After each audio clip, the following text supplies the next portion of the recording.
Hello my dear student, कैसे हैं आप सब। उम्मीद करता हूं कि आप सारे लोग अच्छे होंगे। जस्ट मेरे पिछले का जो वीडियो था उसमें एलिगेशन का मैंने रोल कुछ कराया था और मुझे ऐसा लग रहा है कि उसमें मैंने सवाल बहुत कम कराए थे, बहुत कम क्वेश्चन हुआ था, सिर्फ एक ही मैंने क्वेश्चंस कराया था। तो आज मैं आया हूँ एलिगेशन के कुछ सवाल कराने के लिए, कुछ क्वेश्चंस कराने के लिए जो काफ़ी अच्छे हैं।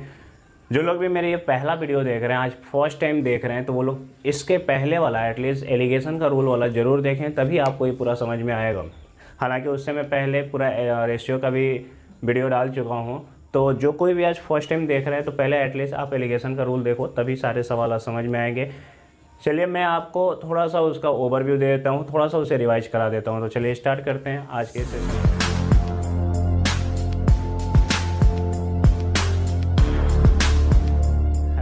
मैं कुंदन आप सभी का अपने official YouTube channel DMs education institute में फिर से स्वागत करता हूं। आज हम लोग कुछ क्वेश्चंस करेंगे एलिगेशन का, लेकिन उससे पहले कि मैं आपको थोड़ा सा रिवाइज करा दूं एलिगेशन में क्या था। एलिगेशन का रूल यानी मिश्रण का नियम है ना। एलिगेशन रूल पढ़े थे हम लोग पिछली बार, और ये एलिगेशन रूल यानी मिश्रण के नियम को आज हम लोग देखेंगे अच्छे से। एक्चुअली मैंने बताया था कि जब कोई भी दो चीज़ों का एडिशन हो रहा है एक्स एंड वाई, और तीसरी चीज़ बन रहा है जेड, तो आप एलिगेशन लगा सकते हो। इसके अलावा मैंने कुछ भी नहीं बताया था पिछले वीडियो में। अगर आप कोई भी दो चीज़ मिलाते हैं एक्स एंड वाई और तीसरी चीज़ बनती है जेड, तो वहाँ पे आप एलिगेशन लगा सकते हैं, बशर्ते कि एक्स कम्मा वाई कम्मा जेड इन तीनों की यूनिट क्या होनी चाहिए, सेम होनी चाहिए। बस ओवरव्यू थोड़ा सा दे दे रहा हूँ। सेम होने का मतलब कि अगर दोस्त ये एक्स स्पीड है तो ये भी स्पीड होगा और ये भी स्पीड होगा। अगर ये टाइम है तो ये भी टाइम होगा और ये भी टाइम होगा। अगर ये प्राइस है तो ये भी प्राइस और ये भी प्राइस है। अगर ये कॉस्ट प्राइस है, ये भी कॉस्ट प्राइस है, तो ये भी कॉस्ट प्राइस होगा। फिर हम लोग क्या करते हैं कि इसमें क्रॉस में डिफरेंस करते हैं, x माइनस जेड, तो यहाँ होगा z माइनस। ये मैंने पिछले वीडियो में पूरे अच्छे से एक्सप्लेन कर रखा है, आपको ज़्यादा टेंशन लेने की जरूरत नहीं है। आपको बस पीछे जाके मेरा फर्स्ट वीडियो एलिगेशन का देख लो। आप एलिगेशन यहाँ पे लगा रहे हो है ना, और ये एक रेशियो मिल रहा है यहाँ पे। मैंने ये भी बताया था कि रेशियो मिलता कैसे है। जैसे मान लो अगर हमने कहा प्रॉफिट परसेंट, तो प्रॉफिट परसेंट होता है प्रॉफिट बाई CP। अगर आप प्रॉफिट परसेंट या लॉस परसेंट में एलिगेशन लगाते हो, प्रॉफिट परसेंट या लॉस परसेंट में एलिगेशन लगाते हो, तो रेशियो में से किसका मिलेगा, CP का, जिसका डिनोमिनेटर, जो डिनोमिनेटर है हमेशा रेशियो उसी का मिलता है। यही हमने बता रखा था। और ये यू मॉडल में डिफरेंस करते हैं, x minus Z, Z minus Y. ऐसा भी हो सकता है y माइनस जेड और जेड माइनस एक्स। ये भी मैंने सारी चीज़ें कल बताई थी। एक चीज़ और, जो ये जेड है, जो आपका जेड है, वो एवरेज वैल्यू होता है। और कल हम लोग इसको प्रूफ भी किए थे पिछले वीडियो में कि कैसे ये जेड आपका एवरेज वैल्यू होता है। और एवरेज वैल्यू जो होगा हमेशा इन दोनों के बीच में होगा, ठीक है। इतनी सारी चीज़ें एलिगेशन के रूल में पढ़े थे। इतना सिर्फ ध्यान रखना, जब कभी भी कोई भी सवाल करते हो और आपको लगता है कि उसमें एलिगेशन लग सकता है, तो सबसे पहली चीज़ वहाँ चेक करो क्या दो चीज़ों का एडिशन का सेंस है। अगर दो चीज़ों का एडिशन का सेंस है तो वहाँ पे एलिगेशन लग सकता है, सीधी सी बात है। अगर वहाँ पे दो चीज़ों का एडिशन का सेंस है तो वहाँ पे एलिगेशन लग सकता है। इतना ही बस आपको ध्यान में रखना है। जैसे ही दो चीज़ें ऐड हो रही हैं, जेड बन रहा है, तो जेड जो बन रहा है उसको बीच में रखो, और ये तीनों के तीनों जिस यूनिट से कंपैरिजन होता है उसी का रेशियो मिलता है। अगर आप एवरेज में एलिगेशन लगाते हैं तो रेशियो नंबर्स का मिल जाता है। CP में अगर लगाएंगे, कॉस्ट प्राइस में लगाएंगे तो क्वांटिटी का मिल जाएगा, CP का मिल जाएगा। प्रॉफिट परसेंट में लगाएंगे तो CP का मिल जाएगा। ये 90% सवालों में ये कंसेप्ट आप खूब आराम से काम करते हैं, ठीक है। और अगर आप इस कंसेप्ट को सीख रहे हैं, समझ रहे हैं, तो आप बहुत सारे सवाल करेंगे। तो चलिए सवाल स्टार्ट करते हैं। आज आपको स्क्रीन पर दिख रहा होगा एक सवाल। अमन दो किस्म के चावल, समझना, अमन दो किस्म के चावल के मिश्रण को 16 रुपये प्रति किलोग्राम बेचता है। अमन ने क्या किया कि दो प्रकार के चावल हैं, ठीक, और ये दोनों प्रकार के चावल को 16 रुपये प्रति किलोग्राम के हिसाब से बेचता है। इसका ये मतलब हुआ कि जो भी मिक्सचर उसके पास है, वो जितने किलोग्राम भी है दोनों चावल का, मिलाने के बाद वो 1 किलोग्राम को 16 रुपये में बेचना चाहता है या बेच रहा है। फिर आगे बोला गया है इस विक्रय मूल्य तक पहुँचने के लिए, यानी इस रुपये तक पहुँचने के लिए उसे चावल को किस अनुपात में मिलाना चाहिए। अब दो प्रकार के चावल थे और ये कह रहा है कि चावल को किस अनुपात में मिलाना चाहिए जब एक किस्म की चावल की कीमत 14 रुपये प्रति लीटर है और दूसरे किस्म की जो लागत है वो 24 रुपये प्रति किलोग्राम है। दो प्रकार के चावल हैं, समझिएगा। मैं पहले क्वेश्चंस बता दे रहा हूँ, है क्या, दो प्रकार के चावल हैं, ठीक है।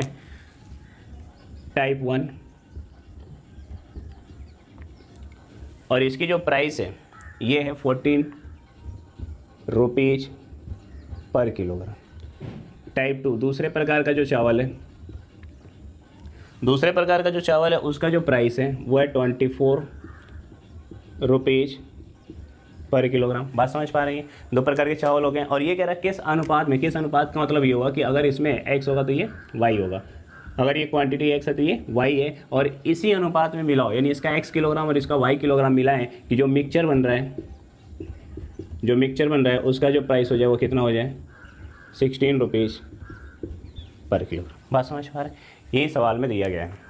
तो मैंने कल भी बताया था और आज भी मैं आपको बता रहा हूँ कि जब दो चीज़ें ऐड होते हैं तो उसको ऊपर रखते हैं और जो मिक्स होकर बनता है उसको बीच में रखते हैं, और हमेशा आप यूनिट क्या रखते हैं, सेम रखते हैं। ये 14 रुपीज़ कॉस्ट प्राइस है, ये भी 24 रुपीज़ कॉस्ट प्राइस है, और मिक्सचर का कॉस्ट प्राइस कितना है, 16 रुपीज़, 1 किलोग्राम का है। तो ये आपसे पूछा गया कि आखिर ये किस अनुपात में दोनों को मिलाया जाए, इसका कितना किलोग्राम ले और इसका कितना किलोग्राम ले, कि मिक्सचर का जो मूल्य बने वो कितना बने, 16 रुपीज़ पर किलोग्राम। मैंने कल भी बताया था आपको कि ऐसे सवालों को करना कैसे है। ध्यान दो, ऐसे सवाल को कैसे करने हैं,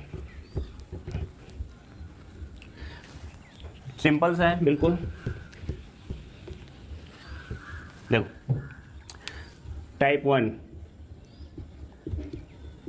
और टाइप 2 जो दो प्रकार के चावल हैं आप उनको लिख लो, ठीक है। पहले प्रकार का जो चावल का मूल्य है वो 14 रुपये प्रति किलोग्राम, मैं यहाँ पे अभी लिख रहा हूँ, एक एक चीज़ समझ जाना।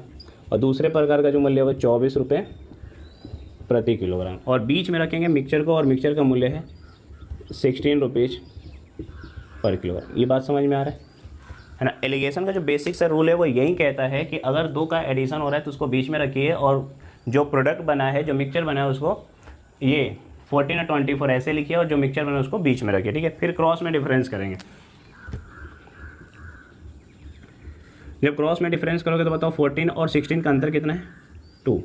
24 एंड 16 का अंतर कितना है, 8। ये रेशियो बन गया हमारे क्वांटिटी का, और ये रेशियो हो जाएगा 4:1। मैंने रेशियो में पूरा पढ़ा रखा है, आप एक बार रेशियो का वीडियो जरूर देखना, फर्स्ट से लेकर 10 तक है शायद, रेशियो एंड प्रपोर्शन। तो उसमें मैंने बता रखा है कि ये रेशियो का क्या मतलब है और कैसे इसको सॉल्व करते हैं। तो मुझे ऐसा लग रहा है कि आपका भी आंसर आ चुका था 4:1। 4:1 का मतलब क्या है, मैं इसको थोड़ा सा बता देता हूँ। 4:1 का ये मतलब है कि पहले प्रकार के चावल और दूसरे प्रकार के चावल को 4:1 के क्वांटिटी में, यानी कि पहला अगर 4 किलोग्राम होगा तो दूसरा मैं एक सवाल में पूरा डिस्कशन कर देता हूँ इसका, ध्यान देना। एक बार समझ जाओगे तो आपको दिक्कत नहीं होगी। बोला गया कि पहला 4 किलोग्राम है चावल, क्वांटिटी Q1 कर लेते हैं ना, और इसकी जो प्राइस है वो 14 रुपीज़ है। दूसरी जो क्वांटिटी है वो 1 किलोग्राम है, 4:1 आया था, और उसका जो प्राइस है वो कितना है, 24 रुपीज़ किलो, ठीक है। ये प्राइस है, समझना। अब जरा बताओ, अगर 1 किलोग्राम का दाम 14 रुपये है तो 4 किलोग्राम का दाम टोटल, अगर हम कॉस्ट की बात करें पहले प्रकार के चावल के लिए तो 14 × 4 होगा, प्लस दूसरे के लिए 24, क्योंकि वो सिर्फ 1 किलो में ले रहे हैं उसका। इसका 4 किलो लिया हमने तो 14 × 4, और इसका सिर्फ 1 किलो लिया तो 24 56 रुपये प्लस 24 रुपीज़, और ये कुल कॉस्ट कितना पड़ा, 80। समझ पा रहे हैं? कुल कॉस्ट कितना पड़ रहा है, 80 रुपये। अब ये बताओ 80 रुपये जो कॉस्ट पड़ा वो कितने किलोग्राम के लिए हो गया, कुल क्वांटिटी 4 × 5। तो अगर हम ये कहते हैं 5 किलोग्राम, समझना, पहला 4 किलोग्राम था, दूसरा 5 किलोग्राम था, पहला 4 किलोग्राम है और दूसरा 5 किलोग्राम है। तो ये बोला गया है कि जो 4 × 5 है और ये 5 किलोग्राम क्वांटिटी का, 5 किलोग्राम क्वांटिटी का जो रुपीज़ कॉस्ट पड़ रहा है वो 80 है। तो मिक्सचर का जो 1 किलोग्राम वो कितना पड़ेगा, 16, और यही सवाल में दिया गया था। समझ पा रहे हैं? तो आपको ये बस ये समझना है इसमें कि किस अनुपात में मिलाया जाए। जहाँ कहीं भी एडिशन का सेंस है वहाँ पे आप एलिगेशन लगा सकते हैं, कोई दिक्कत नहीं है। तो चलिए अगले सवाल की तरफ चलते हैं। मौसम चेंज हो रहा है, थोड़ी सी सबकी तबीयत ख़राब हो रही है, लेकिन आप लोग अच्छे होंगे, मस्त होंगे और अच्छे ही रहना। देखो दूसरे सवाल में कह रहा है कि उस अनुपात का पता लगाएं जिसमें एक प्रकार का तरल, पढ़ लीजिए आप सवाल अच्छे से। उस अनुपात का पता लगाएं, सवाल तो ऐसे लिखे रहते हैं जैसे साइंटिस्ट हैं यहाँ पे। उस अनुपात का पता लगाएं जिसमें एक प्रकार का तरल 72 रुपये प्रति लीटर तथा दूसरे प्रकार का तरल 57 रुपये प्रति लीटर के साथ मिलाया जा रहा है, और मिश्रण का मूल्य 63 रुपये प्रति लीटर हो जाता है। दो प्रकार के मिश्रण है, ठीक है। Find the ratio in which one type of liquid at 72 rupees per litre be mixed with another type of liquid at 57 rupees per litre to produce a mixture worth 63 rupees per litre. ये कह रहा है कि दो प्रकार के liquid हैं, कोई भी दो प्रकार हो सकते हैं, ठीक है। पेट्रोल डीजल हो सकता है, कुछ भी हो सकता है। ये दो प्रकार के। अभी सिर्फ एक बात ध्यान रखना कि मैं जो करा रहा हूँ अभी सिर्फ ये करा रहा हूँ कि आप सवाल को करेंगे कैसे, एलिगेशन के सवाल को लिखेंगे कैसे। अभी एलिगेशन में बहुत सारे कंसेप्ट है जो मैं अगली बार जरूर लेकर आऊँगा। आज मैं सिर्फ ये कोशिश करा रहा हूँ कि जो पिछला आपने एलिगेशन का कंसेप्ट पढ़ा था उस पर सवालों को कैसे फॉर्मेट किए जाएंगे, कैसे रखे जाएंगे। इससे ज़्यादा मैं आज कुछ नहीं कराने वाला। अगली बार जब आप ये सीख जाओगे तो मैं जरूर कराऊंगा कि इसमें भी कैसे कौन कौन से कंसेप्ट है, कौन कौन से लॉजिक है जो बहुत आसानी से क्वेश्चन को और सॉल्व करते हैं। तो आज मैं सिर्फ फॉर्मेशन आपको बता रहा हूँ। Find the ratio in which one type of liquid at 72 rupees. ये कह रहा है कि पहले प्रकार का जो लिक्विड है, समझना मैंने क्या बोला था, फर्स्ट मिक्सचर को यहाँ रखो और इतना रुपये पर लीटर की बात हो रहा है। अब इसका कंपैरिजन किससे हो रहा है, लीटर क्वांटिटी से, ठीक है। दूसरा जो प्रकार है वो 57 है, दूसरा जो है वो 57 रुपये प्रति लीटर है। और मिलाने के बाद जो मिक्सचर बना है वो कितने का बना है, 63 रुपीज़ पर लीटर है। देखो बन गया। जो दो चीज़ें मिलाई जा रही हैं उसको हमेशा हम बीच में रखते हैं। जो दो चीज़ें मिलाने के बाद बनी है उसको हम कहाँ रखते हैं, बीच में। और जो दो चीज़ें मिलाई जा रही है उसे ऊपर रखते हैं। यही बताया भी था और इसी पे बस हम प्रैक्टिस करा रहे हैं। क्रॉस में डिफरेंस कर दो आप।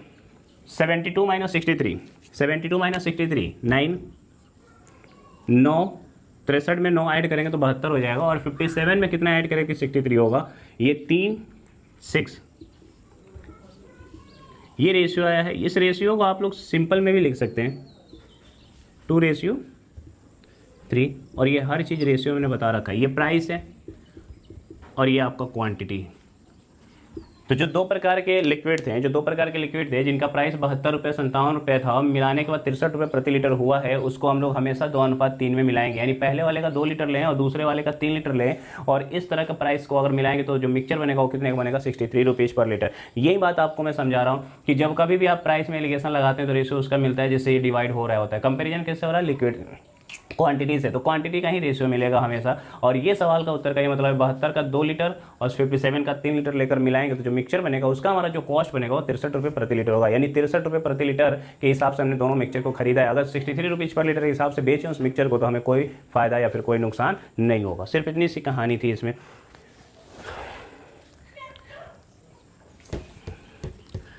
पिछले वीडियोज में मुझे नहीं लगता कि किसी को कोई दिक्कत हुई है। पर्सनली बहुत सारे बच्चों का मैसेज आया कि पहली बार में ही सर अब अच्छे से समझ में आ रहा है। तो अगर आप फर्स्ट टाइम देख रहे हैं तो बिल्कुल भी समझ में आएगा। जो कोई भी फर्स्ट टाइम देख रहे हैं, मैं कोशिश यही करता हूँ कि उन बच्चों को भी समझ में आए जो पिछले 4-5 साल से मैथ नहीं पढ़े। अगर आप में से वो भी स्टूडेंट हैं जो बायो से थे या फिर पिछले मान लो ग्रेजुएशन हो गया और उसके बाद जॉब वॉब कर रहे हैं, फिर पढ़ाई छूट गई हो, उनके लिए इन सारे बच्चों को ध्यान में रखते हुए मैं सोचता हूँ कि थोड़ा बेसिक से चला जाए पहले।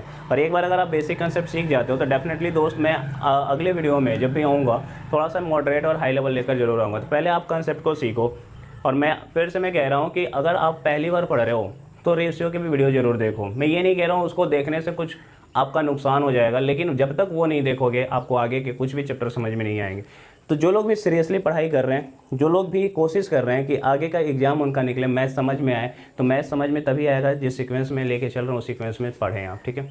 चलिए आगे देखते हैं। 5 रुपये प्रति लीटर वाले 36 लीटर दूध में कितना लीटर दूध है, 36 लीटर। और वो 5 रुपये प्रति लीटर है। 1 लीटर का दाम 5 रुपये है, ठीक है। और 36 लीटर दूध में कितना पानी मिलाना चाहिए, उसमें पानी मिला दिया जाता है। पानी का मूल्य हम 0 लेके चलेंगे, ठीक है, ताकि मिश्रण का जो मूल्य, ऑब्वियस सी बात है जब हम मिक्सचर का मूल्य की बात करेंगे तो 3.6 यानी कम हो जा रहा है 5 लीटर से। पहले 5 रुपये प्रति लीटर था, अब उसका जो कॉस्ट प्राइस हो रहा है हम उसमें पानी मिला दे रहे हैं, ठीक है। तो पानी मिला दे रहे हैं तो उसका जो कॉस्ट प्राइस है वो कम हो जा रहा है। और वो कॉस्ट प्राइस कितना हो रहा है, 3.6 रुपीज़ पर लीटर। तो आपसे यही पूछा जा रहा है कि बताइए कितना उसमें पानी मिलाया गया। अगेन दो चीज़ों का एडिशन देखो, दूध और पानी, ठीक है। एक है मिल्क और दूसरा है वाटर। दो चीज़ों का एडिशन है। अगर एडिशन है तो आप डेफिनेटली एलिगेशन लगा सकते हैं। अगर एडिशन है तो आप डेफिनेटली एलिगेशन लगा सकते हैं। देखो दूध और पानी, दूध जो है वो 5 रुपये प्रति लीटर के हिसाब से, दूध जो है वो 5 रुपये प्रति लीटर के हिसाब से, और पानी का मूल्य 0 रुपये, ठीक, समझना जरा। मिलाने के बाद जो मिक्सचर है उसका रेट बना है 3.6 रुपीज़। अब आप इसमें एलिगेशन लगा दो। एलिगेशन का मतलब क्रॉस में डिफरेंस, यहाँ से जो डिफरेंस आएगा वो तो 3.6 ही आएगा। 0 और 3.6 का जो अंतर है 3.6। हमने ये भी बोला था बीच वाली वैल्यू हमेशा एक से कम होगी तो दूसरे से ज़्यादा होगी। और यहाँ से डिफरेंस करेंगे तो ये आएगा 1.4, 187, 18:1 7, ठीक है। ये बोला गया था, ध्यान देना कि 5 रुपये प्रति लीटर वाले दूध में। अब ये हमारा रेशियो जो आया है ये क्वांटिटी का है, ये जो रेशियो है किसका है, क्वांटिटी का, और हमने एलिगेशन लगाया किसमें, प्राइस में। तो जब कभी भी आप प्राइस में एलिगेशन लगाते हो तो जिससे वो डिवाइड हो रहा होता है उसका रेशियो आता है, और रेशियो का ये मतलब है कि पहला वाला अगर 18 लीटर होगा तो दूसरा वाला 7 लीटर होगा। लेकिन क्वेश्चन में दिया हुआ है कि जो दूध है वो कितना लीटर है, 36 लीटर है। तो सोचो इसको 36 करने के लिए हमें इसमें 2 से मल्टीप्लाई करना पड़ेगा, और अगर ये 36 लीटर है तो डेफिनेटली इसमें भी 2 से मल्टीप्लाई करना पड़ेगा। तो ये कितना होगा, 14 लीटर। जो रेशियो हमने बताया कि आप उसमें किसी भी संख्या से मल्टीप्लाई या डिवाइड कर सकते हैं, खत्म बात। 36 लीटर दूध है तो उसमें 14 लीटर पानी मिलाएंगे। पानी का मूल्य 0 था, पानी मिलाने के बाद जो मिक्सचर बना है उसका कॉस्ट प्राइस बन गया हमारा 3.6 रुपीज़। बात समझ में आ रहा है। अगर हम 5 रुपये प्रति लीटर के हिसाब से दूध खरीदें, उसमें पानी मिला दें और पानी मिलाने के बाद हम 3.6 रुपये के हिसाब से बेच दें तो भी हमारा कोई नुकसान नहीं होगा। लेकिन सोचो पानी मिलाने के बाद वो 5 रुपये के हिसाब से बेचेगा तो उसका फायदा हो जाएगा। तो ये हम लोग आगे के चैप्टर्स में पढ़ेंगे, प्रॉफिट एंड लॉस में। सिर्फ ये कंसेप्ट समझ जाओ, ये कंसेप्ट समझ जाओगे तो आपको दिक्कत नहीं होगी जब मैं एलिगेशन के कंसेप्ट कराऊंगा परसेंटेज में, प्रॉफिट एंड लॉस में, टाइम एंड वर्क में, क्योंकि ये ऐसा चैप्टर है, ये ऐसा रूल है कि हर एक चैप्टर में अप्लाई हो जाता है ना। आइए अगला सवाल देखते हैं। बिल्कुल इसी टाइप का मैं आज करा रहा हूँ, कुछ भी अलग नहीं है, बेहतर है सब कुछ, छोटे छोटे से सवाल है। आप देख लो अगला सवाल स्क्रीन पे दिख रहा होगा। 5 रुपये प्रति किलोग्राम वाले ए किस्म की कितनी कॉफ़ी बी किस्म की 20 किलोग्राम जो 12 रुपये प्रति किलोग्राम में मिलाया जाता है कि दोनों किस्म के कॉफ़ी का मिश्रण साथ। यहाँ मिश्रण है, हाँ है। 2 प्रकार की चीज़ें हैं, 2 प्रकार की कॉफ़ी हैं, ठीक है। एक ए प्रकार की कॉफ़ी है, दूसरा बी प्रकार की कॉफ़ी है। दोनों को मिलाएंगे तो एक मिक्सचर तैयार होगा। पहला वाला 5 रुपये प्रति किलोग्राम है, प्राइस है पहले वाले का 5 रुपये प्रति किलोग्राम है। बी किस्म की 20 किलोग्राम जो 12 रुपये प्रति किलोग्राम है, दूसरा वाले में बी जो 20 किलोग्राम है और वो 12 रुपये प्रति किलोग्राम है। हम एलिगेशन किस में लगाएंगे, क्वांटिटी में या प्राइस में? हमेशा प्राइस में लगाओगे, ठीक है। और मिश्रण का मूल्य कितना बन रहा है, 7 रुपये प्रति किलोग्राम। बताओ ए टाइप और बी टाइप की बात हो रही है। ए टाइप का मूल्य, ठीक है, ए टाइप की जो कॉफ़ी है उसका मूल्य 5 रुपये प्रति किलोग्राम, हम प्राइस लिख रहे हैं। और बी टाइप का जो मूल्य है वो 12 रुपये प्रति किलोग्राम है। और मिक्सचर का जो मूल्य बना है, मिश्रण का मूल्य बना है, वो बना है 7 रुपीज़ पर किलोग्राम। खत्म। अगर आप ऐसा करते हैं तो आपको खूब आराम से समझ में आ जाएगा। पहले प्रकार की जो कॉफ़ी है वो 5 रुपये प्रति किलोग्राम है, दूसरे प्रकार की कॉफ़ी का मूल्य 12 रुपये प्रति किलोग्राम। मिलाने के बाद क्या बन गया है, मिक्सचर बना। और मिक्सचर का मूल्य क्या है, 7 रुपये प्रति किलोग्राम। कम वाले से ज़्यादा होगा, ज़्यादा वाले से कम होगा। और आप इसमें एलिगेशन लगाओगे प्राइस में। अगर आप प्राइस में एलिगेशन लगाते हैं तो रेशियो मिलेगा क्वांटिटी का, यहाँ पे 2 और यहाँ पे 5, ये क्वांटिटी का रेशियो मिल गया। बात समझ में आ रहा है। ये हमारा क्वांटिटी का रेशियो मिल गया 5:2, ठीक। अब देखो क्या कह रहा है कि जो बी किस्म की कॉफ़ी है वो 20 किलोग्राम है, रियल में ये 20 किलोग्राम है। अगर रियल में ये 20 किलोग्राम है तो डेफिनेटली कहीं ना कहीं इसमें 10 से गुणा हुआ होगा, तो इसमें भी 10 से गुणा कर दो और ये हो जाएगा 50 किलोग्राम। ये आपके इस सवाल का उत्तर है, खत्म। इसमें 50 किलोग्राम पर किलोग्राम, थोड़ा सा गलत ऑप्शन लिखा गया है, 50 किलोग्राम आंसर होगा, पर किलोग्राम नहीं होगा, ठीक है। बात समझ में आ रहा है। इसमें 50 किलोग्राम होगा, पर किलोग्राम दिख रहा होगा, वो आंसर नहीं है। आंसर है 50 किलोग्राम, यानी कि ए प्रकार का अगर 20 किलोग्राम होगा तो बी प्रकार के कितने होंगे, 50 किलोग्राम है। अगला सवाल देख लेते हैं। ट्राई करिए इसको आप खुद से करने की। बस रूल मैं सिखा रहा हूँ, एक बार रूल सीख जाओ तो आगे भी बहुत सारे इसमें कंसेप्ट है, अच्छे अच्छे कंसेप्ट हैं। मैं अगली वीडियो में जो कंसेप्ट लेकर आऊँगा डेफिनेटली उससे आपको मज़ा आ जाएगा। उसमें सिंपल एक लाइन के सारे सवाल होंगे, बड़े बड़े भी, आपको कुछ भी कंपेयर नहीं करना होगा, खूब आराम से कर सकते हो। बस एक बार ये समझ जाओ कि हम लिख कैसे रहे हैं। एक विक्रेता के पास 50 किलोग्राम चावल है, कुछ भाग 10% पर और बेचा हुआ है और 5% की हानि पर बेचा है। विक्रेता को कुल कितने परसेंट का लाभ हो रहा है, 7%। ये भी देखो 2 पार्ट का है, ठीक है। 2 पार्ट में ये बोला गया है कि जो पहला पार्ट है उस पर 10% का लाभ हुआ है और जो दूसरा पार्ट है उस पर 5% की हानि हुई है। अब 50 किलोग्राम में से कितने किलोग्राम वो बेचा है लाभ पर और कितने किलोग्राम बेचा है वो हानि पर, इसके बारे में कुछ भी नहीं बोला गया है। तो यही बताना है आपको दोस्त कि आखिर 50 किलोग्राम में से कितने किलोग्राम लाभ पे बेचा और कितने किलोग्राम हानि पे बेचा है। अब समझना जरा इस सवाल में। एक तो 10% के लाभ पे बेचा है, 10% लाभ जब भी करेंगे प्रॉफिट तो प्लस में लिखेंगे, और दूसरा 5% की हानि पर बेचा है, हानि पर बेचा है तो आप लिखेंगे नेगेटिव, ठीक है। और ओवरऑल उसे 7% का लाभ हुआ है, ओवरऑल उसे 7% का लाभ हुआ है। क्रॉस में डिफरेंस कर दो। जैसे ही क्रॉस में डिफरेंस करेंगे 10 और 7 का अंतर 3% और 7 और 5 का अंतर 12, ठीक है। देखो 10 में से 7 जाएगा, 10 में से 7 जाएगा तो 3 बचेगा और 7 में से -5 को घटाओगे तो वो 12 हो जाएगा, जुड़ जाएगा। यहाँ पे ये रेशियो जो आया है वो रेशियो आया है 4:1। अगर आप प्रॉफिट परसेंट या लॉस परसेंट में एलिगेशन लगाते हैं तो रेशियो हमेशा किसका मिलेगा, सीपी का। क्यों ऐसा होता है, क्योंकि मैं आपको बता दे रहा हूँ कि होता ये है प्रॉफिट परसेंट या फिर लॉस परसेंट, इन दोनों की जो वैल्यू होती है वो किस पे डिफाइन की जाती है, सीपी पे।